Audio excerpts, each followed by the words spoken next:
नमस्कार, भारत होम्योपैथी के YouTube channel पर आपका स्वागत है। और आज इस वीडियो में हम बात करेंगे how to manage fatigue with RA, यानी जब आपको रेमेटॉइड अर्थराइटिस की प्रॉब्लम है और उसके साथ आप थकान को बहुत ज़्यादा फेस कर रहे हैं, तो आप इसको किस तरीके से मैनेज कर सकते हैं। अक्सर जब रेमेटॉइड अर्थराइटिस के पेशेंट थकान महसूस करते हैं तो उन्हें बहुत ज़्यादा प्रॉब्लम होने लग जाती है, उनके जॉइंट्स में और ज़्यादा दर्द बनता है और उनका रेमेटॉइड अर्थराइटिस और ज़्यादा एग्रीवेट हो जाता है। तो मैं आपको बता दूं, अगर आप रेमेटॉइड अर्थराइटिस के पेशेंट हैं और आप अपनी इस बीमारी को अनट्रीटेड रखते हैं तो थकान होना बहुत स्वाभाविक है, क्योंकि रेमेटॉइड अर्थराइटिस की शुरुआत आपके इन छोटे छोटे जॉइंट्स से होती है। और जब इन जॉइंट्स में रेमेटॉइड अर्थराइटिस की शुरुआत होती है, जो कि एक ऑटोइम्यून डिसऑर्डर है, तो आप देखेंगे इन जॉइंट्स में आपको स्टिफनेस यानी अकड़न देखने को मिलती है, हल्की सी स्वेलिंग देखने को मिलती है और आपके इन जॉइंट्स पर आपको रेडनेस देखने को मिलती है और इन जॉइंट्स की मूवेबिलिटी बहुत कम हो जाती है, फ्लेक्सिबिलिटी बहुत कम हो जाती है और आप लगातार इनमें दर्द को फेस कर रहे होते हैं। और जब ये प्रॉब्लम लंबे समय तक बनी रहती है तो इसकी वजह से आपका जो ये ऑटो इम्यून डिसऑर्डर है आपके पूरे शरीर को इफेक्ट करता है और आप थकान महसूस करते हैं। तो ऐसे में आपको कुछ चीज़ों को अपनी लाइफ में इंक्लूड करना होगा। तो आज इस वीडियो में मैं आपको कुछ टिप्स देने वाला हूं, जिनकी मदद से आप अपनी थकान की प्रॉब्लम से दूर हो सकते हैं अगर आप आरए के पेशेंट हैं। तो सबसे पहले आपको अपनी डाइट में एंटी इन्फ्लेमेटरी फूड्स को इंक्लूड करना होगा, यानी वो खाना जो आपके जोड़ों में जो सूजन आई है उसको कम करे। अब जब आप ऐसी चीज़ें खाएंगे जिसकी वजह से आपके जोड़ों में आई हुई सूजन कम होगी, तो स्वाभाविक है आपके शरीर की जो थकान है वो भी कम होगी। तो आपको अपनी डाइट में इन सभी फूडों को इंक्लूड करना है जो एंटी इन्फ्लेमेटरी हैं। आपको अपनी डाइट से फ्राइड फ्रूट्स को, आपको अपनी डाइट से सिट्रस फ्रूट्स को और साथ ही साथ आपको अपनी डाइट से पैक्ड फूड को, प्रोसेस्ड फूड को बिल्कुल हटा देना है, क्योंकि ये आपके रेमेटॉइड अर्थराइटिस को बढ़ा सकते हैं। वहीं आपको शुगरी फूड्स को भी हटाना है। अब आप क्या खा सकते हैं? आप फ्रेश वेजिटेबल्स और फ्रूट्स खाएं, साथ के साथ आप ऐसी चीज़ें खाएं जैसे नट्स हैं, हल्दी आप खा सकते हैं क्योंकि हल्दी भी एंटी इन्फ्लेमेटरी होती है। वहीं कुछ सीड्स खाएं और लीन प्रोटीन खाएं जो ईजी टू डाइजेस्टेबल हो। आप दालें खा सकते हैं, दालों में आप मूंग दाल खा सकते हैं क्योंकि बहुत ही ईजिली डाइजेस्टेबल प्रोटीन मिल जाता है आपको मूंग दाल में। साथ ही आप मटर खा सकते हैं और इसके साथ साथ आप बीन्स खा सकते हैं। इस तरीके से आप अपने रेमेटॉइड अर्थराइटिस को मैनेज कर सकते हैं। दूसरी चीज जो आपको करनी है वो है आपको अपनी प्रॉपर स्लीप रखनी है, यानी आपको सही समय पर सोना है और सही समय तक सोना है। इसका मतलब ये है आपको कम से कम 8 से 9 घंटे की नींद को पूरी करना है।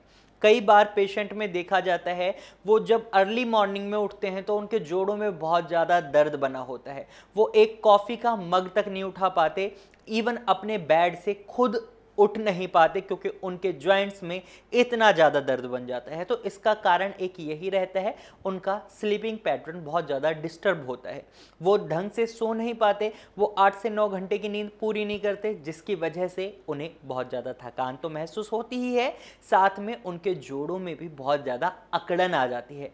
तो अगर आप भी ये फेस कर रहे हैं तो आप दिन में कम से कम 8 से 9 घंटे की नींद पूरी करें और बीच बीच में भी आप 15 से 20 मिनट के नैप्स ले सकते हैं। वहीं तीसरी चीज जो आपको करनी है वो ये है कि अगर आपको अपनी बॉडी को रेस्ट देना है तो इसके साथ साथ आपको अपनी बॉडी को एक्टिव भी रखना है और स्ट्रांग भी रखना है। तो इसके लिए आप अपनी डेली शेड्यूल में कुछ एक्सरसाइज को इंक्लूड कर सकते हैं, क्योंकि रेमेटॉइड अर्थराइटिस के पेशेंट अगर एक्सरसाइज नहीं करते तो उनके जोड़ों में और ज्यादा अकड़न बन सकती है। तो ऐसी गलती आपको नहीं करनी है। आपको कुछ एक्सरसाइजेस को अपने लाइफ शेड्यूल में इंक्लूड करना होगा, आपको डेली बेसिस पर एक्सरसाइज करनी होंगी, साथ के साथ आपको डेली बेसिस पर वॉक की आदत जरूर डालनी चाहिए, क्योंकि अगर आप दिन में 15 से 20 मिनट भी वॉक करते हैं तो इससे आपकी पूरी बॉडी की एक्सरसाइज हो जाती है।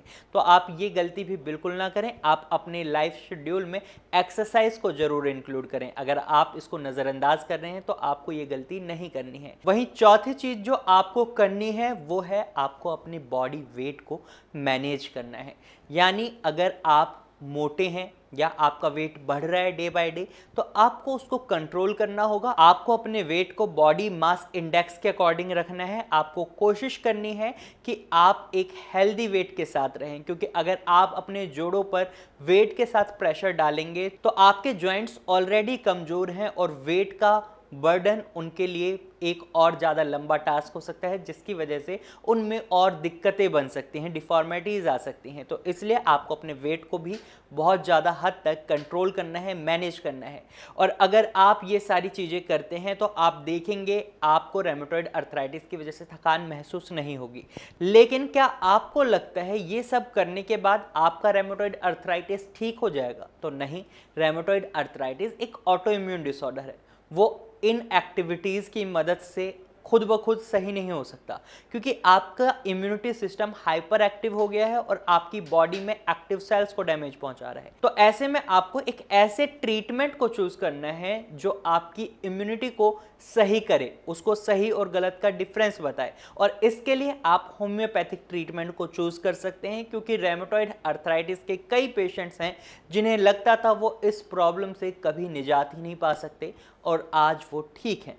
तो अगर आप भी रेमेटॉइड अर्थराइटिस के पेशेंट हैं तो आप नीचे दिए गए नंबर पर कॉल कर सकते हैं और भारत होम्योपैथी की डॉक्टर की टीम से कंसल्ट कर सकते हैं। तो आज की वीडियो में सिर्फ इतना ही, फिर मिलेंगे एक नई वीडियो के साथ। तब तक के लिए नमस्कार।